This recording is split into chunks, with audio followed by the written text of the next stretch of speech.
전에 고통받던 자들에게는 흑암이 없으리로다. 예적에는 여호와께서 스불론 땅과 납달리 땅이 멸시를 당하게 하셨더니 후에는 해변 길과 요단 저쪽 이방이 갈릴리를 영화롭게 하셨느니라. 흑암에 행하던 백성이 큰 빛을 보고 사망의 그늘진 땅에 거주하던 자에게 빛이 비치도다. 주께서 이 나라를 창성하게 하시며 그 즐거움을 더하게 하셨으므로 추수하는 즐거움과 탈취물을 나눌 때의 즐거움 같이 그들이 주 앞에서 즐거워하오니 이는 그들이 무겁게 맨 멍에와 그들의 어깨의 채찍과 그 압제자의 막대기를 꺾으시되 미디안의 날과 같이 하셨음이니이다.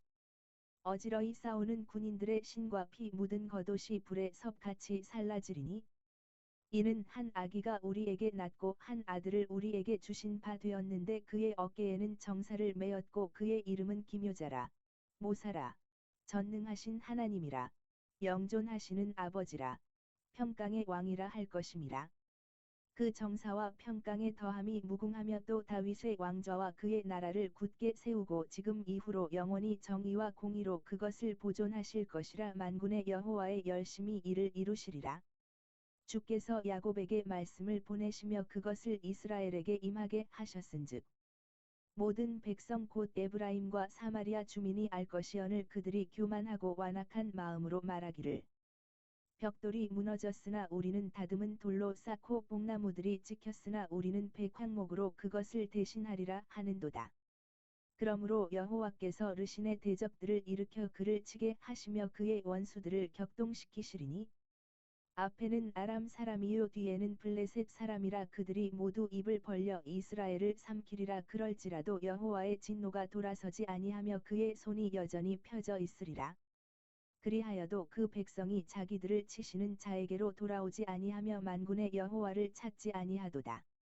그러므로 여호와께서 하루 사이에 이스라엘 중에서 머리와 꼬리와 종려가지와 갈대를 끊으시리니 그 머리는 곧 장로와 존귀한 자요 꼬리는 곧 거짓말을 가르치는 선지자라. 백성을 인도하는 자가 그들을 미혹하니 인도를 받는 자들이 멸망을 당하는도다. 이 백성이 모두 경건하지 아니하며 악을 행하며 모든 입으로 망령되이 말하니 그러므로 주께서 그들의 장정들을 기뻐 아니하시며 그들의 고아와 과부를 긍휼히 여기지 아니하시리라. 그럴지라도 여호와의 진노가 돌아서지 아니하며 그 손이 여전히 펴져 있으리라. 대저 악행은 불타오르는 것 같으니 곧 찔레와 가시를 삼키며 빽빽한 수풀을 살라 연기가 위로 올라가게 함과 같은 것이라. 만군의 여호와의 진노로 말미암아 이 땅이 불타리니 백성은 불의 섭과 같을 것이라. 사람이 자기의 형제를 아끼지 아니하며 오른쪽으로 움킬지라도 줄이고 왼쪽으로 먹을지라도 배부르지 못하여 각각 자기 팔의 고기를 먹을 것이며 므낫세는 에브라임은 므낫세를 먹을 것이요 또 그들이 합하여 유다를 치리라. 그럴지라도 여호와의 진노가 돌아서지 아니하며 그의 손이 여전히 펴져 있으리라. 샬롬, 주님의 평화가 함께 하시기를 축복합니다. 자, 오늘은 이사야 9장입니다. 구원은 기쁨이고 반역은 형벌이라는 내용이지요. 자, 8장 끝에서 죄에 대한 백성의 고난을 예고하였습니다. 그리고 9장 첫머리에서는 장래의 소망을 소개합니다. 전에 고통당하던 자가 구출이 되어 회복될 말씀인 것을 알 수 있게 되어집니다. 장래받을 영광과 기쁨에 대한 얘기가 1절에서 5절에 소개가 됩니다. 북방 갈릴리 지방에 사는 사람들은 지역적으로 동북쪽에 위치하기 때문에 이방군의 침략의 피해를 많이 보았습니다.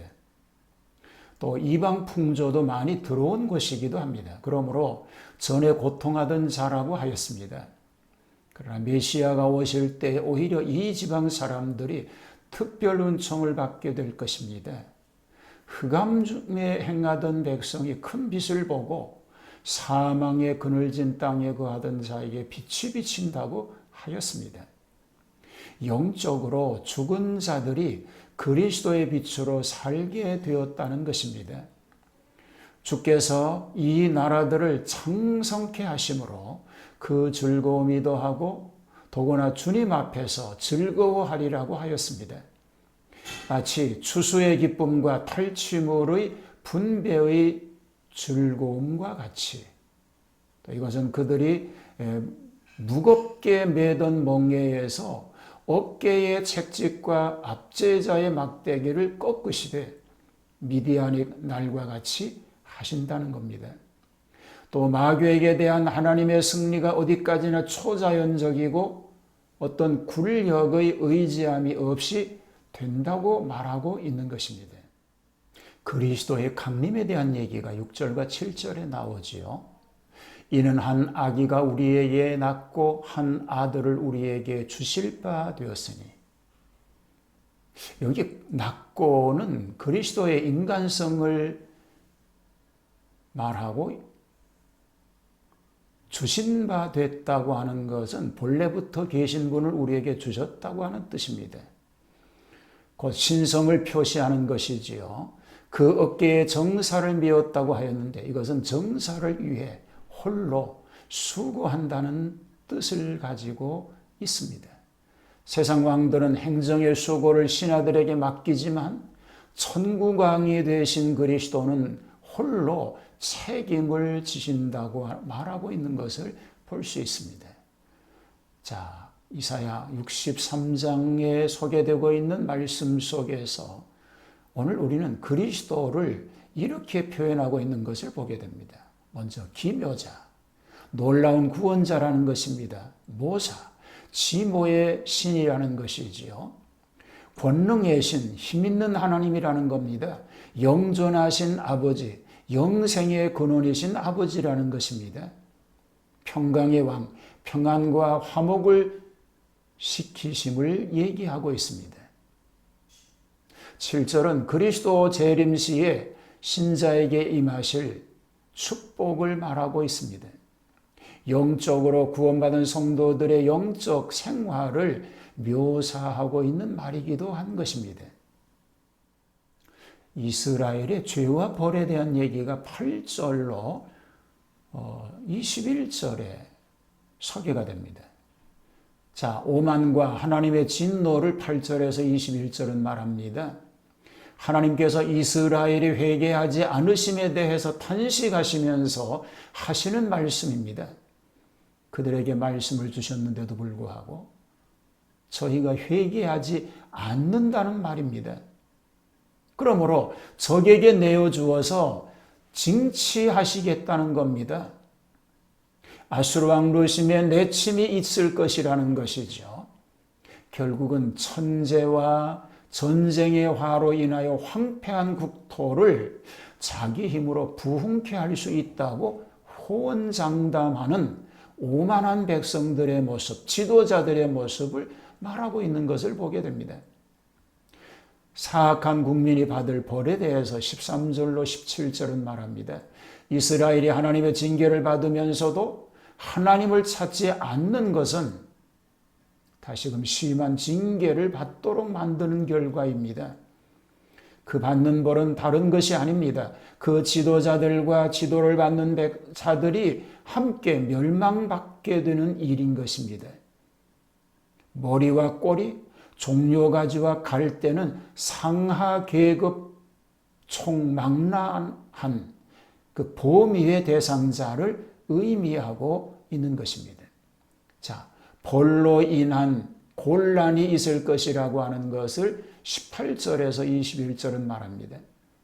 이스라엘의 일반 국민의 죄악에 관영하여서 하나님의 진노가 내리는 것이 불 붙는 것 같다고 말합니다.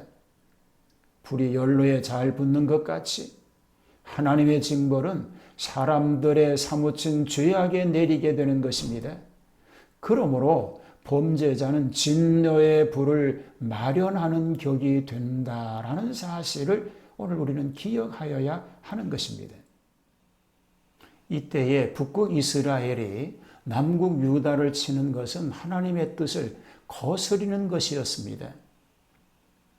그럴지라도 여호와의 노가 그치지 아니하며 그 손이 여전히 퍼지리라고 말씀하고 있는 것입니다.